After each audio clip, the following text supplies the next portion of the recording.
जल्दी आओ, समय मत करो, जल्दी आओ। भारत का संविधान के बारे में सुने हैं? हाँ, बताओ क्या होता है संविधान के बारे में, कुछ बताइए। जो कुछ जानते हो बताइए, नहीं जानते हो बताइए। चलो अच्छा। भारत का संविधान वह दस्तावेज है जो हमें प्रभुता संपन्न देश बनाता है।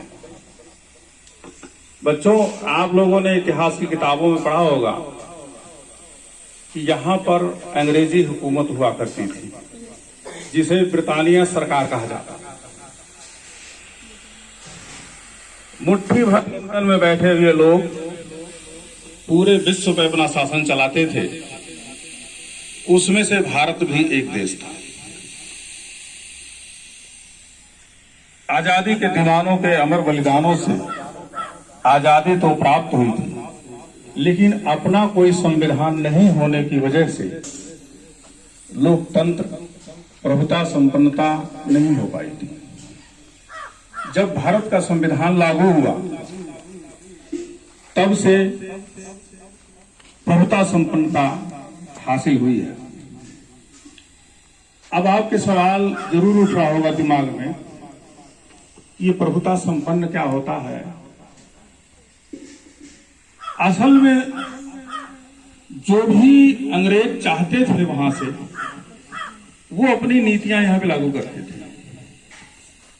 हालत यह हो गया था कि कपास हिंदुस्तान में पैदा होती थी, कपड़ा लंदन में बनता था। जब यहां से कपास लद के जहाज पे जाता था तो भी सरकार, मतलब ब्रिटानिया सरकार, टैक्स के रूप में वसूलती थी, और जब वहां से कपड़ा बन करके वापस आता था तो भी ब्रिटानिया सरकार टैक्स के रूप में वसूलती थी। इसी प्रकार से लोहा और भी तमाम धातुएं यहां से पैदा होती थी, उसको ले जाते थे, तब टैक्स लेते थे, और जब वहां से इंजन और अन्य जरूरी उपकरण भेजते थे तब टैक्स लेते थे। मतलब हिंदुस्तान की आर्थिक व्यवस्था से अधिक पैसा वो टैक्स के रूप में अपने देश ले जाते थे। जब से देश आजाद हुआ तब से ये चीज बंद हुई। अब देश का जो उत्पादन है, जो प्रोडक्शन है, जो भी पदार्थ है, चाहे लो ऑयल हो, चाहे कोयला हो, पेट्रोलियम हो, इसके सब हम सभी लोग मालिक हैं, और जैसे चाहे वैसे अपना इस्तेमाल कर सकते हैं। इसी को प्रभुता संपन्न कहा जाता है। अब आप लोगों को मताधिकार की बात समझाने के लिए बताना पड़ेगा कि सरकार क्या होती है, पार्टी क्या होती है। कोई बताएगा सरकार क्या होती है, पार्टी क्या होती है? मालूम है? भारत की ये व्यवस्था चलाने के लिए कई स्तरों पर ताकत का संचयीकरण किया गया है, केंद्रीकरण किया गया है और विकेंद्रीकरण किया गया है। जैसे कॉन्स्टिट्यूशन निर्वाचन क्षेत्रों में बांट दिया गया है पूरे देश को। सबसे बड़ी जो हमारी पंचायत है उसको संसद कहा जाता है, और उससे छोट वो देश स्तर पर दिल्ली में है, और प्रदेश स्तर पर हमारी लेजिस्लेटिव असेंबली है, विधायिका है। जो विधायक चुन करके जाते हैं वो लखनऊ में बैठते हैं। इसी तरीके से 22 जितने भी राज्य हैं वहां के लोग विधायक चुन के अपनी राजधानी में भेजते हैं, और जो संसद में भेजते हैं वो सांसद कहे जाते हैं।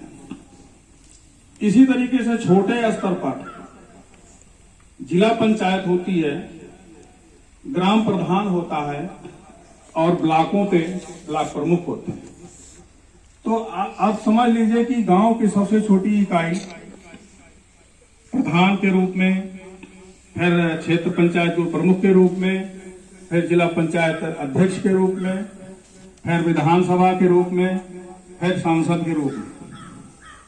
इतने स्तर हैं, और हम अपने वोट के माध्यम से उनको ये अधिकार देते हैं कि वो हमारे लिए, हमारे अपने लिए कानून बनाना, नीतियां लागू, जिससे हमारी बेहतरी। ये तो ताकत का केंद्रीकरण कहा जाता है। ताकत का विकेंद्रीकरण भी है। जैसे जो भी अधिकार हम लोगों को मिले हैं वो राष्ट्रपति से मिले हैं। राष्ट्रपति को ये अधिकार संविधान से मिला है। संविधान के अधिकार को राष्ट्रपति चलाते हैं और राष्ट्रपति के अधिकार को गवर्नर चलाते हैं। गवर्नर के अधिकार को डीएम चलाते हैं और डीएम के अधिकार को एसडीएम चलाते हैं। और इसी तरीके से वो भारत के संविधान द्वारा दी नीतियां हैं वो हम सब लोग उतार। मेरे ख्याल से आज इतना ही, और हम उम्मीद करते हैं आप लोगों को जरूर कुछ ज्ञान बढ़ा। अच्छा, इसमें से बताओ, अभी जो खेल कूद हुआ था कोई इसमें से गया था? ब्लॉक स्तर पर खेल कूद हुआ था? अच्छा, यहाँ से कई लड़के गए थे। हाँ, वही कोई है क्या इसमें? ठीक है बच्चों, आज के लिए इतना ही। धन्यवाद आप सभी लोगों को। आप लोग मन लगा के पढ़ाई करिए, ज्ञान अर्जित करिए, क्योंकि ज्ञान ही सबसे बड़ी ताकत है। और ज्ञान अर्जित करने के साथ साथ स्वस्थ रहना भी जरूरी है, इसलिए थोड़ा व्यायाम भी करना चाहिए। पीटी जरूर कराई जाती होगी, तो इसमें भी भाग लिया करिए। इन्हीं सब बातों के साथ अपनी बात खत्म करता हूं। धन्यवाद।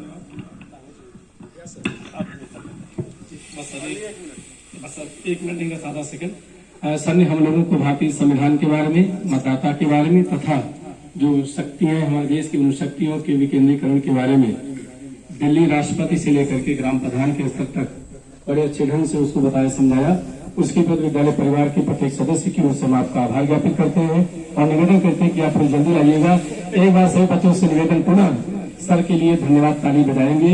हम सभी लोग कृतज्ञता ज्ञापित करेंगे। कृपया सभी बच्चे हाथ ऊपर,